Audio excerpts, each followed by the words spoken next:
Every single human being on earth will go through hardship.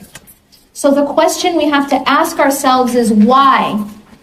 Why do we go through hardship? And what is the mercy behind hardship? Allah subhanahu wa ta'ala tells us in the Quran, بعد أعوذ بالله من الشيطان الرجيم أم حسبتم أن تدخلوا الجنة ولما يأتكم مثل الذين خلوا من قبلكم مستهم البأساء والضراء وزلزلوا حتى يقول الرسول والذين آمنوا معه متى نصر الله ألا إن نصر الله قريب. This ayah is so powerful because this ayah is saying, and this is ayah 214 of Surah Al-Baqarah, and Allah subhanahu wa ta'ala here is saying, or do you think that you shall enter Jannah, that you shall enter paradise without such trials as came to those who passed before you?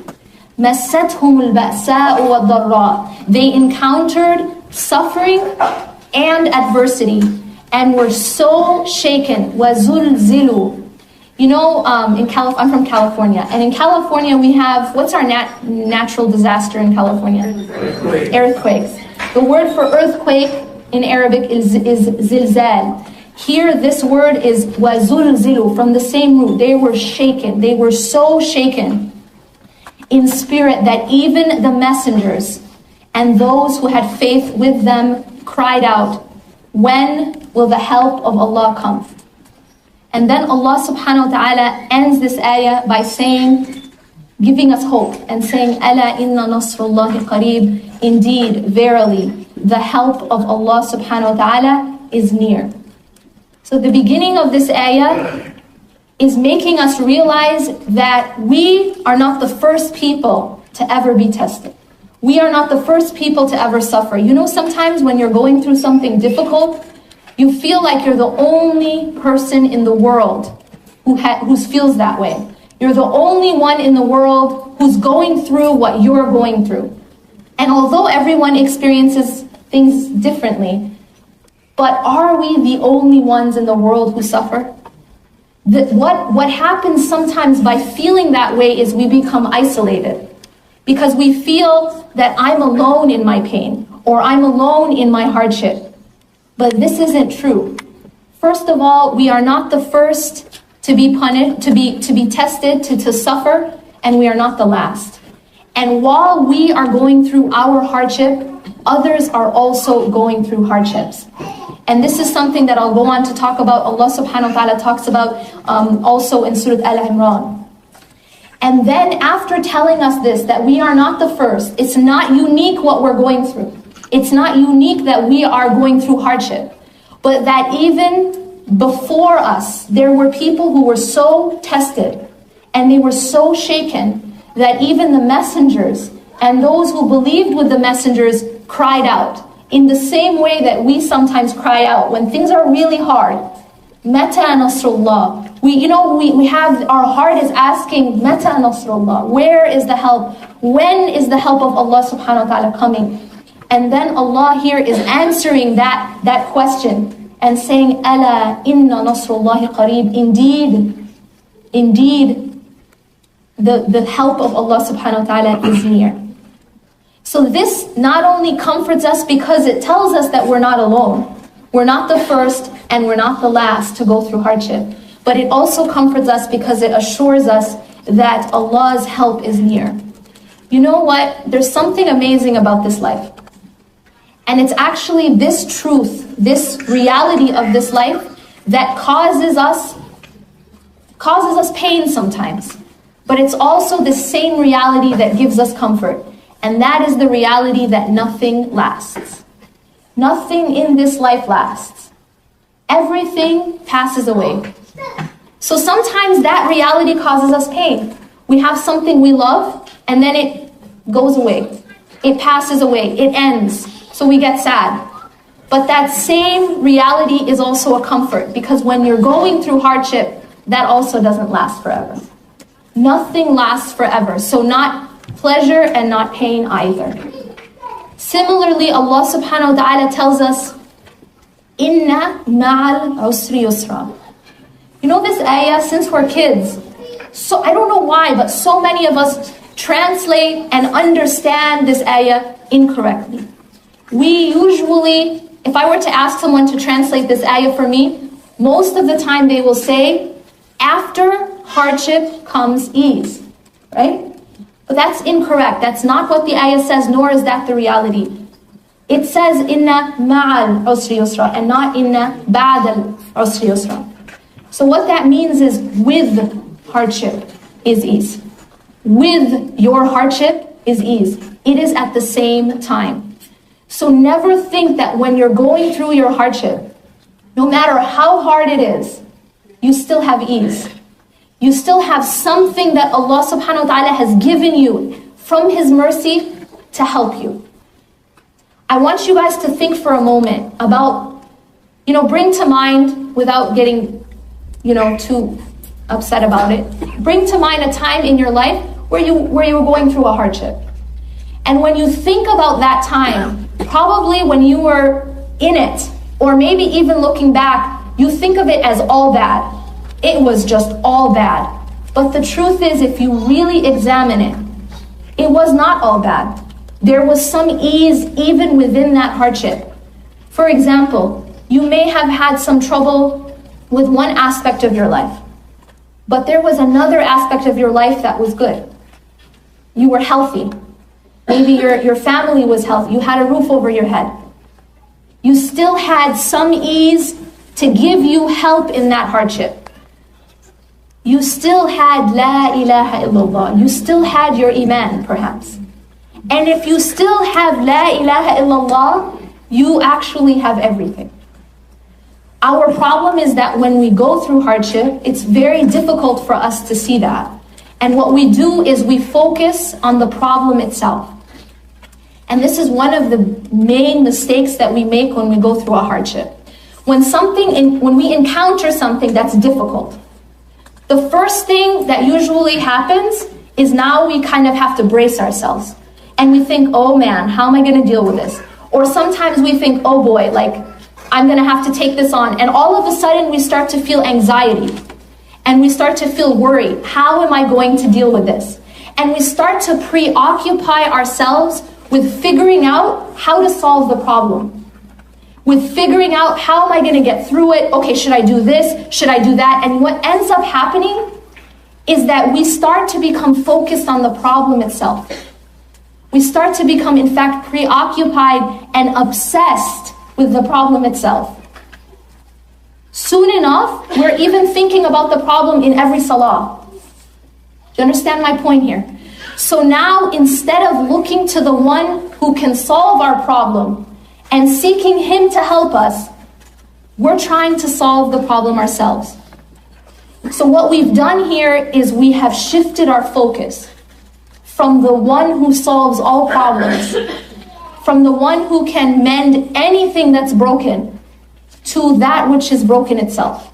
We start to shift. So this is the problem.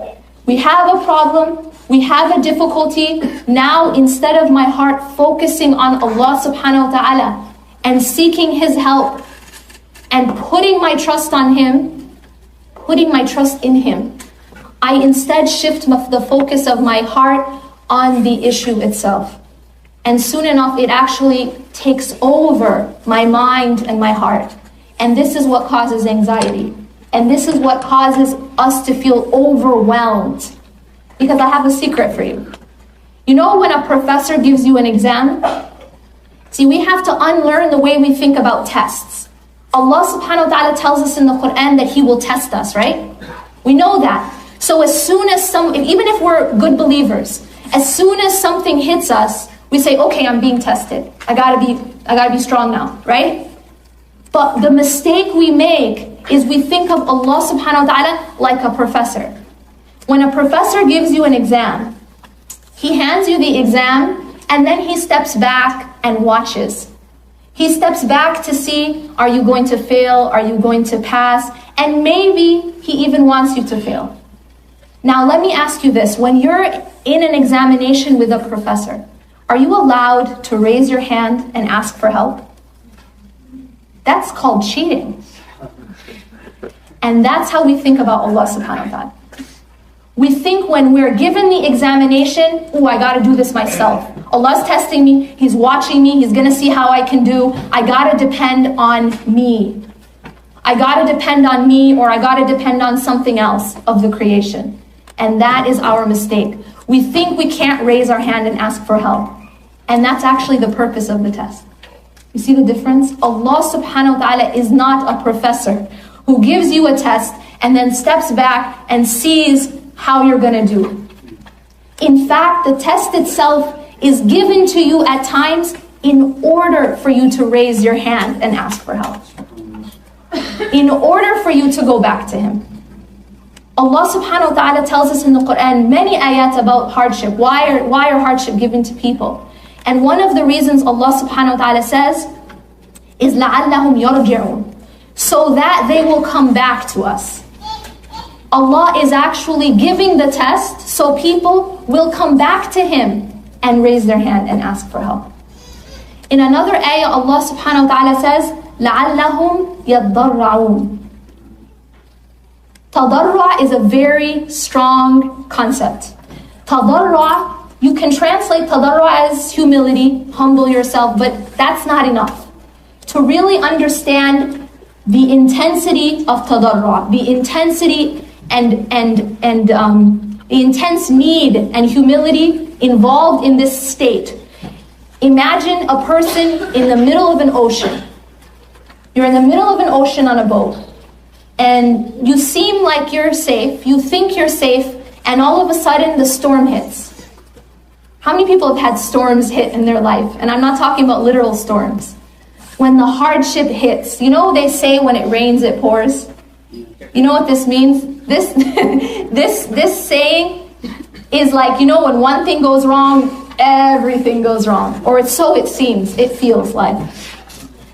So when the storm hits, in this middle of this ocean, the person begins, knee-jerk reaction. First thing that person does is it seeks the creation. It seeks the means for protection. What does that mean in this case? It means they're going to call for help. They're going to call the Coast Guard. But only when that doesn't work, they look for the next means. Now they're going to look for the lifeboat. But all the lifeboats are damaged. Now they're going to look for the life jacket. But all of the life jackets are also lost. Now they have exhausted every single means, every single avenue of the creation. Now what do when nothing else can work? Ya Allah. And this is what we do.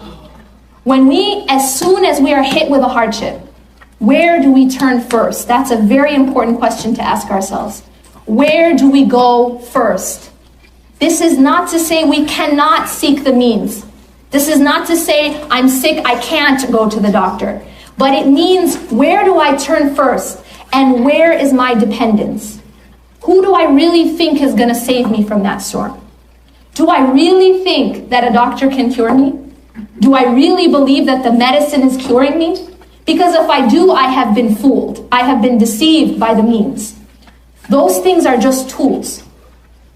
The medicine is just a tool, the doctor is just a tool. The one who cures, the one who saves is Allah subhanahu wa ta'ala. So when I'm in that storm and I'm in that boat, to bring it back to tadarra, and at that point when I have nowhere else to turn, and the illusion of all the rest of the tools has been taken away from my eyes, and then I ask Allah subhanahu wa ta'ala, what type of state I will be in, that is tadarra. It is not just humility, it's absolute desperation. Finally, really realizing your need for Allah subhanahu wa ta'ala. So it isn't just raising your hand and asking for help. It is getting down on your hands and knees and begging for help. And that's actually the point. That's actually the point. When Allah subhanahu wa ta'ala sends you a hardship, the reason it feels heavy is because we're trying to carry it ourselves. We don't depend on Allah when we have a hardship. We might say that we depend on Allah, but the truth is, we try every other means we'll call our friend, we'll call the doctor, we'll go to our bank account, we'll go to our house, we'll try to depend on everything else to solve our problem, but not Allah subhanahu wa ta'ala. And sometimes Allah, out of His mercy, does something amazing. You have a problem, you go to your friend. But your friend hangs up the phone in your face, or your friend isn't there for you. Your friend lets you down. Then you go to a doctor, or you go to this, and you go to that. And every single place that you try to go for help or for refuge, the door gets slammed in your face. The door closes, another door closes, another door closes. Do you guys feel what I'm saying? And every time you seek those other means, the door closes in your face. Has that ever happened to you when you're at the hardest time in your life and you're like, I tried, no one was there for me. Has anyone ever felt that way? No one was there for me when I needed them most. For some reason, this is like a rule of life, right? when you really, really need the life jacket, that's when it's not working. When you really need the lifeboat, that's when it's broken. When you really needed that friend, that's when she wasn't there for you. When you really needed that person, when you really needed the doctor to pick up, whatever it was, when you really needed it to work, that's when it doesn't. Do you ever wonder why that happens? One of the reasons why this happens, Wallahu ta'ala alam, Allah in this way directs you towards Him. Because we are trying to put our dependence in the wrong place. We're seeking help from the wrong things. We are not asking Allah subhanahu wa ta'ala for help. And instead we seek other things for help. Now, do you guys ever realize, maybe you guys have experienced this, that you may have at first tried to seek help from other things. Seek other things to depend on to get you out of that problem. And when they didn't work, then what did you do? Usually you'll find that you end up turning to Allah subhanahu wa ta'ala in a way that you never would have otherwise. And you'll find that your closeness to Allah subhanahu wa ta'ala is most during those hardest times of your life. Do you know why that happens? Because of this concept. At that place, in that state of need, in that state of tadarru', is when we are closest to Allah subhanahu wa ta'ala. So now if Allah wants to bring us close, what does He do? You guys seeing where I'm going? If the only way you and I, because we're so engrossed in the illusions of the creation, if the only way we're going to turn to Him is when everything else is closed, so that's what He does. It is not a punishment if we respond correctly. In fact, it's a mercy. Because had that storm never come, you would have never tasted that closeness to Allah subhanahu wa ta'ala. Perhaps. Some people may, but most people, unfortunately, get very deceived by ease. And Allah tells us this in the Quran, that when the storm hits in the middle of the ocean and the waves are like mountains surrounding them, that's when they call on Allah subhanahu wa ta'ala in a state of tawheed. Now the tawheed happens. Allah brings us to tawheed in that situation. We're no longer asking from anyone else because no one else can help us. It's only when no one else can help us that we are able to ask Allah and Allah alone and really realize La hawla wa la quwwata illa billah. That there is no change in state, no power, no strength, except by Allah subhanahu wa ta'ala. And sometimes it takes a storm to make us realize that. But then Allah tells us that as soon as that person is saved and he goes to the shore, now things are easy again. What do we do? Just think about yourself. What do you do once that hardship Allah subhanahu wa ta'ala has saved you from it? What do you do? Be honest. Are you still asking Him in the same desperate, humble way? No. In fact, we turn away from Allah subhanahu wa ta'ala, and we become again distracted with our many distractions. Am I right? That is the way we are. So it is within the hardship itself that we are directed to Allah subhanahu wa ta'ala. But what we have to do is this. Even in the ease, we need to not be deceived. A lot of people think that tests only come in the form of hardships. But do you know that an even greater test, perhaps, than hardship is the test of ease? Why is that? Remember I said on shore we're farther from Allah? Because when we're given ease, it's even harder. That's why it's even harder to turn completely to Allah. That's why ease can be even a harder test than hardship. It's as if the hardship it's like a multiple choice test. But there's only one right answer. There's only one option and it's the right answer. You get what I'm saying? Because Allah gives you the hardship and closes every other avenue of help. So basically, He's giving you a multiple choice exam with only one option, and it's Allah. So it's the right answer. Then as soon as you get into the ease, now you have lots of options in the multiple choice test. Now the question is there, but the answers are many. Your money, your status, your spouse, your friend, your father, your mother. You guys understand? And those are the things that we become distracted with. And those are the things that we begin to love more than Allah subhanahu wa ta'ala. But that happens during ease often. So the test of ease is sometimes more difficult than the test of hardship. Now in talking about some of the other reasons why Allah subhanahu wa ta'ala gives us hardship, Allah subhanahu wa ta'ala also speaks about something called tamheez. And Allah says in one of the ayat about hardship, لِيُمَحِّصَ اللَّهَ الَّذِينَ آمَنُوا. What that means is Allah subhanahu wa ta'ala sends the hardship in order to make those who believe undergo a process called tamheez. What's tamheez? Tamheez is purification. But it's not just, purification, but more specifically, that's the Egyptian adhan, right? Jersey adhan. So the concept of tamheez is like what happens to gold. When you want to purify gold, what do you do to it? What do you do to gold to purify it? Melt it. You heat it up.